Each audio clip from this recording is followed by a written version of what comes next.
Imagine you were standing outside a heavy glass door. Oh, I know that feeling. Right. You have your notebook tucked under your arm, your coffee is in hand, and you can see people gathering around a large wooden table inside. Just waiting for you. Exactly. You reach for the handle, but suddenly your heart starts pounding. And not because you don't know your job, you are excellent at your job. Yeah, of course. It's because you aren't exactly sure what the unwritten rules of this specific room are going to be. Like, what language are they going to speak? That is the big question. Yeah. Are you walking in there to listen quietly, to defend your recent work, or to, loudly brainstorm? Because if you don't know the vocabulary of the room before you open that door, You've already lost the meeting. you've lost. That is a terrifying but honestly very real scenario for so many professionals. It really is. I mean, stepping into that room without knowing the context is like walking onto a sports field without knowing if you're supposed to be playing soccer, rugby, or baseball. Right. The equipment might look similar, but the rules change entirely. Exactly. Completely different game. Well, welcome to today's deep dive. If you are a learner, someone building your professional English skills to thrive in the corporate world, consider this your ultimate survival toolkit. Your survival guide, yeah. Today, we are taking the foundational English concepts used in business meetings, basically these secret codes of the corporate world, and we're bringing them to life. Which is so needed. Yeah. We are going to explore the exact words to use for different types of gatherings, the action verbs that go with them, and how to identify and solve those classic meeting disasters we all dread. It is an incredibly practical journey today. We aren't just looking at what these essential business English terms are, but, how they actually breathe and function in a real corporate environment. A real-world application. Exactly. By the time we are done, you won't just memorize vocabulary. You will understand the psychology of the meeting room. Okay, let's unpack this. When you look at modern corporate culture, there are essentially 6 species of meetings. 6 species. I like that. Yeah, I like to call it the zoo of meetings.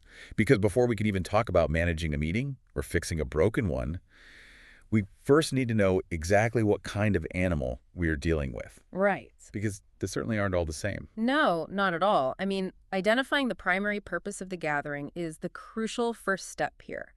Because the purpose, the why of the meeting, that immediately dictates the entire vocabulary of the room. So true. Well, let's walk through the enclosures at this zoo. Let's do it. First up, the classic, the job interview. Now, the purpose here is singular and obvious: to recruit a new employee. Very straightforward. Right. If you sit down and the first question you hear is, why do you want to work for this company? You know exactly what game you're playing. You know the rules. Yeah. But how does the language actually shift in this specific setting? Like, if I'm the learner, what am I listening for? Well, what's fascinating here is the power dynamic. A job interview uses highly persuasive, almost performative English. Performative. Oh, I like that. Yeah. The person being interviewed is using action-oriented past tense verbs to prove their worth, while the recruiter uses probing, future-oriented questions. It's an evaluation. It is a meeting of evaluation, exactly. But contrast that with a completely different beast, the annual general meeting, or AGM. Oof, an annual general meeting. That sounds like a room I would definitely need a tie for. Oh, you absolutely would. Maybe even a full suit. It is much larger in scale. Okay. So the purpose of an annual general meeting is to elect the company board of directors in a publicly owned corporation. Wow.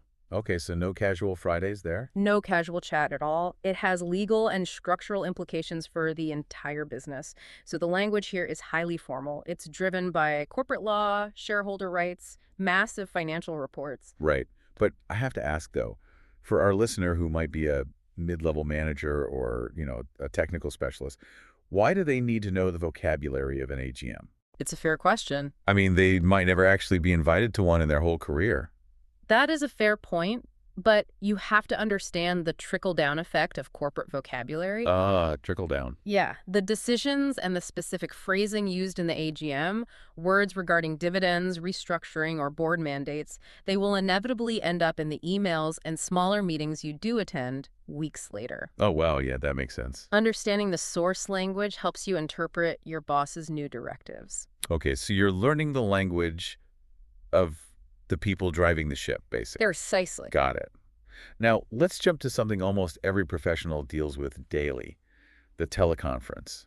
The absolute lifeline of the modern remote workplace. Right. But wait, I have a bone to pick with this one. A teleconference is just a medium, right? Like you can have a management meeting on a teleconference. Sure, you can. So is it really its own distinct type of meeting? Well, you are technically correct that it's a medium, but linguistically, it functions as its own distinct environment Really? How so? because it requires a specialized subset of vocabulary just to get started. I Yeah. mean, the primary goal is to communicate with remote workers. But before you can discuss Q3 profits, you have to navigate the technical language. Oh, I see. The classic, we seem to be breaking up. Is everything all right with your connection? Exactly. Or you're on mute, or can everyone see my screen? Right, right. If you lack the vocabulary to troubleshoot the digital environment, you can never transition into the actual business discussion. So the teleconference basically forces you to be a minor IT specialist before you can be a manager. Basically. Got it. Okay, let's move to the fourth species, the appraisal meeting. Ah. The purpose here is to discuss an employee's performance. This is where you might hear, what can I do to improve my performance rating? And this is perhaps the most delicate meeting in the corporate zoo. Really? Delicate. Absolutely. An appraisal meeting requires language that is constructive and diplomatic, but, crystal clear. It is a review of the past, sure, but the psychological focus should always be pushing toward future improvement. That makes sense. If a manager uses the wrong tone here, it can completely destroy an employee's motivation for the entire year. Wow, so the stakes are high with the vocabulary you It's choose? extremely high. Which brings us to the final two, and I think these often get confused. The team building meeting and the management meeting. Oh, people mix these up all the time. Right.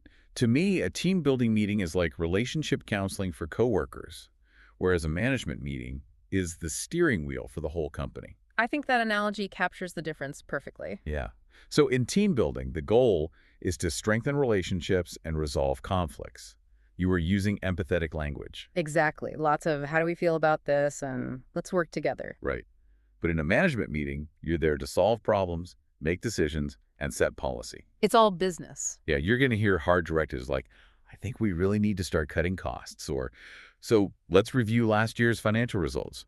Yeah, and if we connect this to the bigger picture, you can see how someone could severely damage their reputation by walking into the wrong room with the wrong mindset. Oh, for sure. If you use the ruthless, cost-cutting vocabulary of a management meeting inside a sensitive team-building session, you look like a sociopath. You really do. And if you use the highly emotional, collaborative language of team building during a legal AGM, you look entirely out of your depth. So what does this all mean for our listener? Basically, if they turn that glass door handle, the nouns and verbs people choose in the first 5 minutes will literally hand them the map to the entire meeting. Precisely. Listen for the purpose and you unlock the vocabulary. They just need to listen for the why. Exactly. That leads us perfectly into our next major area. We know what these meetings are, but how do we actually make them happen? Right, the logistics. Or, in some cases, how do we stop them from happening? This brings us to the crucial action words, the collocations that we pair with the word meeting. For anyone building their professional English, mastering collocations is non-negotiable. Non-negotiable. Absolutely. Collocations are simply words that naturally and frequently hold hands in a language. Native speakers use them instinctively, but if you translate directly from your mother tongue and choose the wrong verb, your English can sound quite unnatural, even if it's technically grammatical. Okay, so let's run through the 6 specific verbs the corporate world pairs with meeting. Let's do it. We have call, hold, attend, reschedule, cancel, and end. Let's start with calling a meeting, which means deciding a meeting is necessary and inviting people, like, I think we need to call a meeting to discuss the issue. Perfect example. But honestly, I need to challenge this. Oh, okay. Is there actually a real functional difference between calling a meeting and holding a meeting? I mean, if I call it, aren't I holding it? They sound like the exact same thing to me. It's a subtle but vital distinction. No, they aren't the same. Really? Think of calling a meeting like plotting a route on a map. Yeah. You are setting the coordinates, defining the purpose, and telling people where they need to go. It is the initiation. Okay. Holding the meeting is actually getting in the car and driving it. It's the physical or virtual event. Oh, that makes a lot more sense.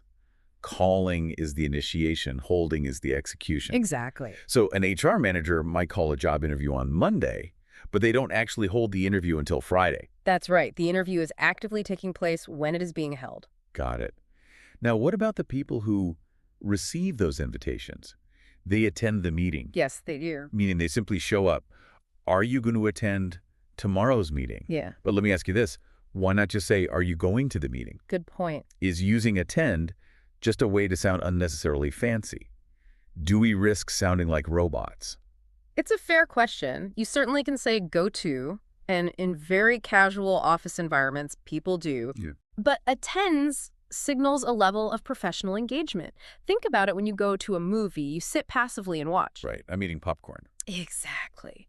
But when you attend a corporate function, there's an underlying expectation that you are present, focused, and ready to participate. Ah, It elevates your English just enough to show respect for the process. I like that. It implies active participation. Yes.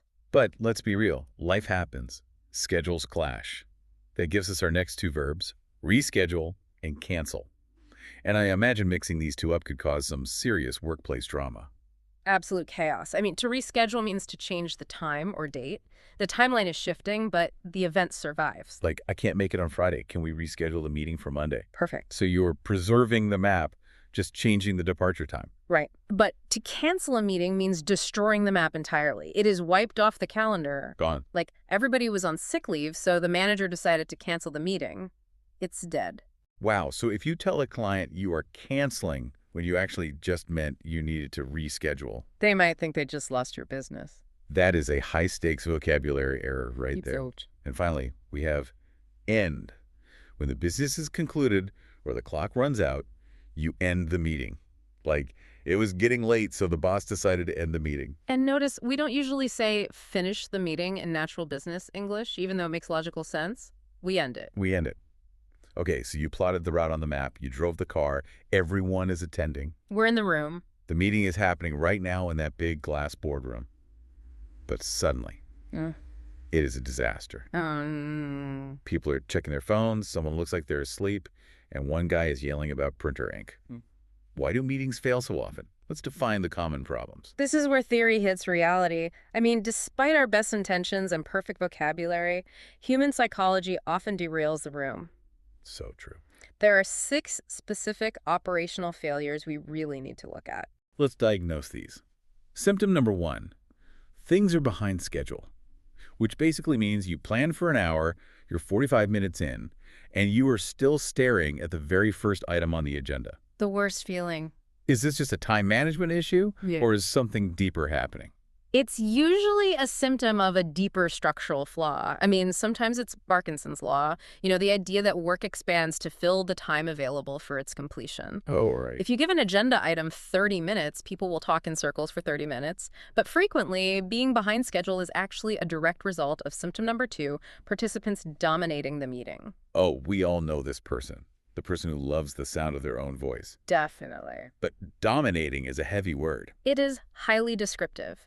It means a few individuals are completely controlling the room. They take up all the oxygen. Right. And the psychological danger here is that they intimidate the quieter, often more analytical minds in the room. Oh, which means the company loses out on diverse, valuable viewpoints. Exactly. It's a huge loss. Symptom number 3, dealing with immediate problems. Now, I have to stop you here. Okay.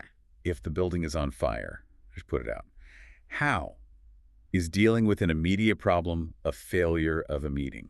It sounds totally counterintuitive, right? Of course you have to handle emergencies. Yeah. But this raises an important question. What happens if a management meeting is only ever focused on the immediate? Oh. If you spend every meeting putting out today's small fires, you never design a fireproof building. Wow. That's a great way to look at it. The trap of the corporate world is letting the urgent completely swallow the important. Strategic long-term planning gets ignored because someone is always panicked about a minor, everyday issue. So you're just reacting, never building. Precisely. Okay, symptom number 4, key people don't attend. Fatal to any progress. I mean, if the meeting's stated purpose is to make a final decision on a project, but the single executive with the authority to sign the check isn't in the room, You're stuck.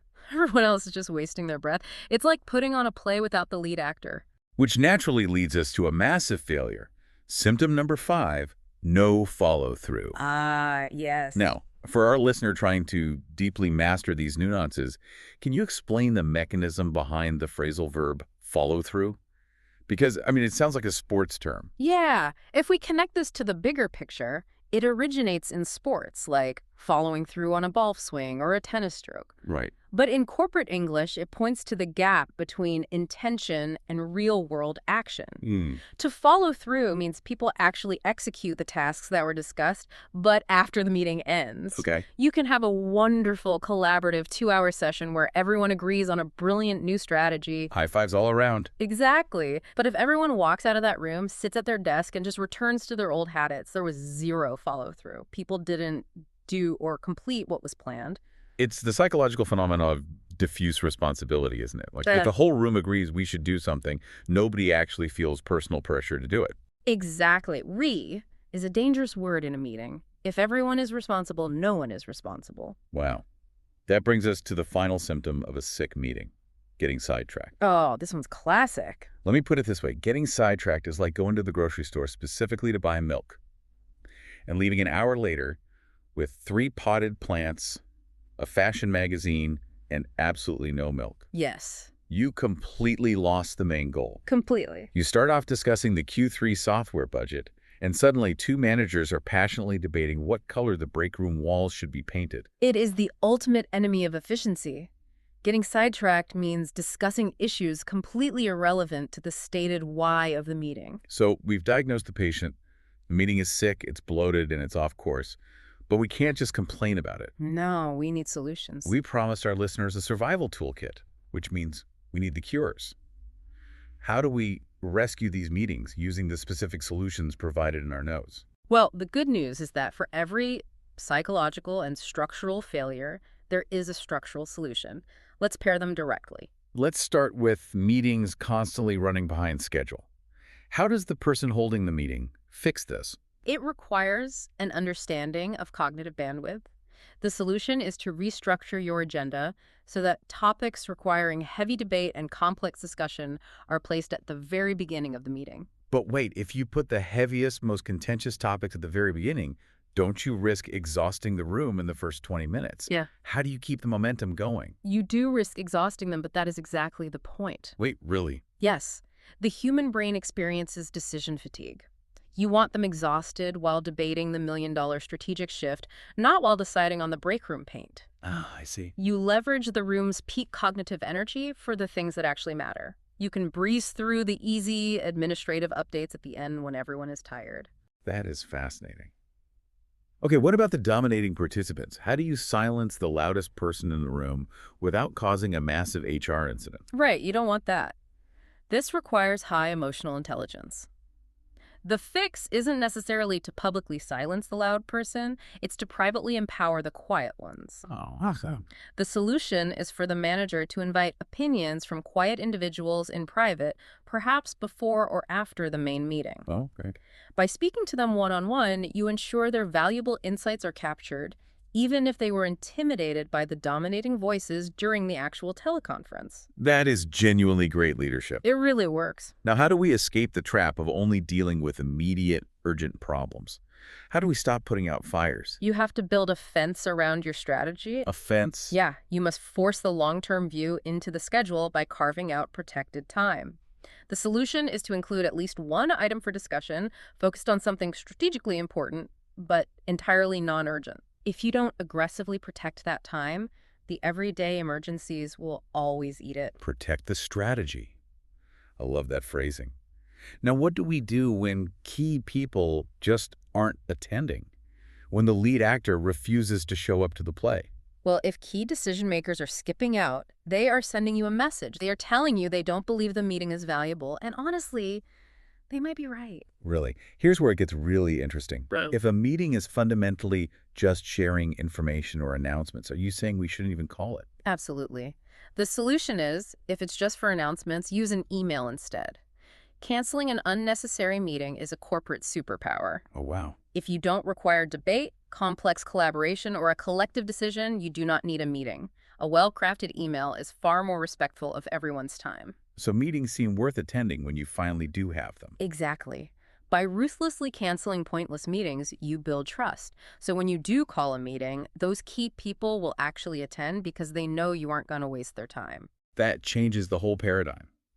Okay, how do we cure the lack of follow-through? How do we diffuse responsibility? By establishing crystal clear accountability, the solution is to provide written action plans. Just putting it in writing. It sounds basic, but people need to see in writing exactly what action is required, and more importantly, by when. It must be assigned a specific name and a strict deadline. So changing the language from we should really look into the software upgrade to Sarah will deliver a report on the software upgrade by Thursday at noon. Night and day difference. Without a name and a date in writing, it's just a wish. Just a wish. Yeah. And finally, how do we stop the room from getting sidetracked? Buying the potted plants instead of the milk? The person running the meeting has to act as a firm navigator. You cannot be a passive observer. The solution is to explicitly go back to the original question or restate the purpose of the meeting. Okay, so you intervene. Actively intervene. You have to politely but firmly say, that is an interesting point about the break room, but let's return to our primary agenda item regarding the Q3 budget. You physically have to pull the steering wheel back to the route on the map. Exactly. It takes confidence, but that is what holding a meeting truly means. Look at the incredible journey we've just taken. We started by looking at what felt like a flat worksheet of English vocabulary, and we have built a profound professional survival toolkit. We really did. We explored the diverse species in the zoo of meetings, understanding that the core purpose of the room instantly dictates whether you should be using the formal vocabulary of an AGM or the empathetic tone of a team-building session. We mastered the action verbs, digging into the critical difference between plotting the route by calling a meeting and driving the car by holding it. Right. We learned why we attend rather than just go to, and the high stakes of canceling versus rescheduling. And most importantly, we broke down the psychology of why meetings fail. From cognitive decision fatigue causing schedule delays to diffuse responsibility killing follow-through, and we equipped you with the exact structural solutions to rescue those rooms. So to you, the learner listening right now, you are stepping away from this deep dive with a seriously upgraded professional advantage. Absolutely. You aren't just memorizing definitions, you now know how to navigate, manipulate, and master the corporate landscape. You can confidently attend, call, or rescue a meeting with perfect phrasing and real insight. You understand the hidden mechanisms of the room, which leaves you with a very powerful new lens to view your workplace through. And that brings us to our final challenge for you. Think back to that heavy glass door we talked about at the very beginning. Next week, I want you to track every meeting you actually attend. Oh, this is a great exercise. Look at the agenda before you sit down at that wooden table and ask yourself, could this have just been an email? Or is there a strategic purpose keeping you from getting sidetracked? Right. Look at who speaks first and who speaks last. Notice how the vocabulary of the most junior person differs from the senior manager. Are they using passive language? While executives use those active collocations we just learned. If you pay close attention, you will start to see the hidden power dynamics mapped out right in front of you. Through nothing but vocabulary. It really is a brilliant way to observe the hierarchy hiding in plain sight. It's all right there in the words. The next time you grab that door handle, you won't be guessing the unwritten rules. You will be the one ready to write them. Keep learning, keep questioning, and we'll see you on the next deep dive.